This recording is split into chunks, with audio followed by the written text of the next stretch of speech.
Hey, Daniel.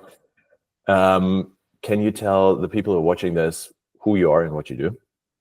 My name is Daniel Somos. I'm co-founder of a company called Dash. We do 3D software, AI-powered 3D software, helping artists create 3D worlds faster, aiming to be able to create a 3D world in 5 minutes instead of hours. That's awesome.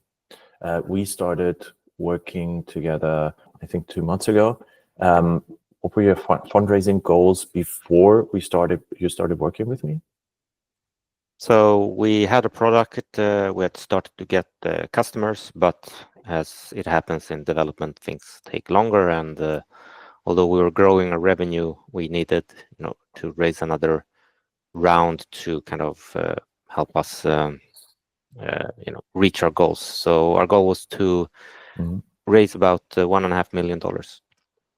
And before we started working together, how did you see like the biggest challenges in getting that money, and was there sort of a worst moment there? I think it's like especially we are a tech or software company. So my co-founder is a developer, and almost everyone else in the company is also a developer. So it's you're kind of lonely there when it comes to fundraising, and it's pretty easy to get. I mean, you're close to the product, and you get stuck in talking about the product in technical terms or talking about its benefit, and yeah, it kind of felt like you're alone on this journey. No one is on your side, and you kind of see like all these weird companies raise money, like I don't know, like Juice Zero, or companies raise hundreds of millions, then go to zero, and they're kind of confused, like it should, why is it so hard for me when those guys were so easy. So to have someone that holds your hand, I guess that's a good way to put it, during the process and is on your side. It's I guess that was my challenge. Okay, got it. That's super interesting. But we started working together, and then if you could just say, like, what were some of the main things you learned and obviously also applied from working with me that kind of stood out to you? I think one thing is that, I mean, although I kind of knew it somehow, like if someone would have asked me, I would have agreed to it, that so much is story. But when in our process, when we went through other companies, I kind of realized, especially in venture capital, it's so much story. And also, I think you had a video that you showed me. I think it was from the Coinbase founders when they were practicing their pitch. Yeah, And that's when Ben Armstrong. Yeah. and I think that was actually one of the more powerful videos for me, because then I realized, oh shit, I thought like people were natural storytellers, or they were just out there raising money. And then I realized, okay, like basically some of these startup, all they, their main thing is what you do, is like getting better at the story.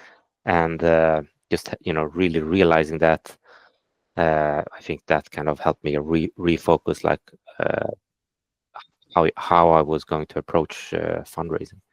Okay, cool. You said before everybody in the company apart from you is a developer, and it's a lot of talking about the product. I remember it was pretty product heavy, the pitch before, and maybe more complicated than it is now. Yeah, I think our original tagline was next generation 3D software, which at that time we felt, okay, this kind of really tells the story, and these are tech investors. They're gonna understand. They're gonna do their diligence. They're gonna, half of their job is understanding the tech, the market, and then we kind of come in and explain our tech, and then we're gonna meet halfway. I think that's sort of how one imagines the process, but in reality, it's not really that way. What's the one-liner now? It's AI-powered software building 3D worlds in 5 minutes instead of 17 hours. Yeah, that's good. And then we also, it was important, I feel like, conveying that we're at this inflection point right now after the product has been built, and it's like a very defensible product, and it needed a lot of like resources to get to here, that now is this inflection point for investors to invest. We also did this in the deck, right? Yeah, I think the one important takeaway is that we had the tendency of talk about the product of this is something new, this is something revolutionary, we have come up with new ways to solve these things, while that is maybe something for an angel investor or maybe like a pre-seed seed investor. In our process, these type of maybe a venture investor, they actually don't want that. They want the train already to be moving. So you have to kind of reframe it like, we are just joining a trend, and you just have to get on the train, and off we go. So I think there obviously, when you are a founder, you're building some tech, you always have this bias that, I mean, you're not going to start a company. Like most people, not going to start a company because they want to replicate something. You usually want to do something new, and then you get kind of, and then you think, okay, I'm going to tell everyone how much better this new solution is, and that might be true. So I'm not, that is still true, but you just have to frame it in a way that it's like, and that framing, that's what we worked a lot on, and I think I think it's really difficult to make that framing right when you're really close to the product. Mm-hmm. That makes a lot of sense. So what were like the biggest change? What has changed after working with me is in the way you see this, or in the way you go about fundraising? Like in the past, I could be almost kind of upset that you took an investor meeting and they didn't seem to understand although they maybe even have a bunch of investment in the sector, you could get like upset that they didn't understand basic concepts of the technology.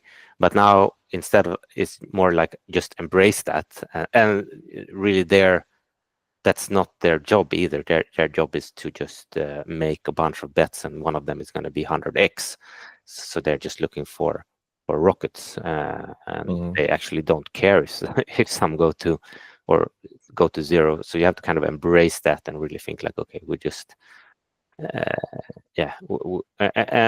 you sometimes when you found the company, you usually kind of have maybe a deeper idea why you do it. It's not just because you found a better way to do something in C++, but along the way, maybe you forget it, and then you get so focused, like, look, we do this operation 5 times more efficient than someone else, but that's just to help a cause which you had in the beginning. And it's easy to forget that, but yeah, you have to kind of dig deep and get back to the core. That makes sense. You have like a cause that is your North Star, right? Yeah. You tend to get lost in the details, and anybody would, but yeah, and the North Star is that what gets people to invest. Yeah, 100% agree. Just 2 more questions. Like, what made you almost say no to working with me, if there was anything? Okay. There are many gurus on the internet that are, they are littered on YouTube and everywhere. Gurus who are pertaining to help you, or business coaches, or how to earn money, blah blah blah. We've all seen them. So obviously, there's always like that risk. Like, okay, is this just like some guru who's just making upfront money for selling like a video course, or are you the real deal? So obviously that was something that was to check out that you were for real, and yeah, you checked out, and it all served a great purpose. So I think once we got going, I mean, I think you become very, very familiar with the business, with the cause, why we're doing this, understanding the market, and spending a lot of time on it. And so yeah, really diving deep. I mean, some of the calls we had, or during the boot camp, it's like some of them are almost like a psychologist call, like have to really, Psychotherapy. like therapy, like really dig deep, like, okay, why are we actually doing this, and how can we make this easier? But yeah, it's like, if you're gonna make a Hollywood movie and you've never made it before, you're gonna bring in a professional or someone who's made it many times before, and it was a good feeling just to kind of give myself to the process. And I think you were very open-minded to go different ways, and that made it very easy too. So the last question is, what would you recommend to people who are on the fence right now about working with me, if anything?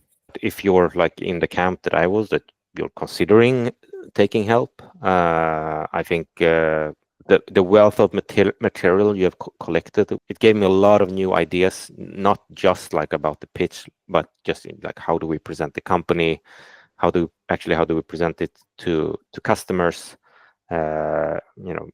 Almost got myself more fired up about the business we're creating. And yeah, the presentation and deck and everything that we ended up with, I don't, it looks nothing like the thing I had before, which I was in love with, or which I kind of liked and had spent a lot of time on. But that's like completely threw that out. And I think it's now we have a much better way to describe our business. Maybe many founders, or like myself, can be a bit distraught, or you go from solving one problem to the next problem to the next problem during the day, and then you kind of forget that, okay, I can have this process. It does help to put the whole, like, for me the process initially felt like almost overwhelming, but once you had it, like, you put it down to tasks, and then you're just working through the tasks. Once I was through that, it felt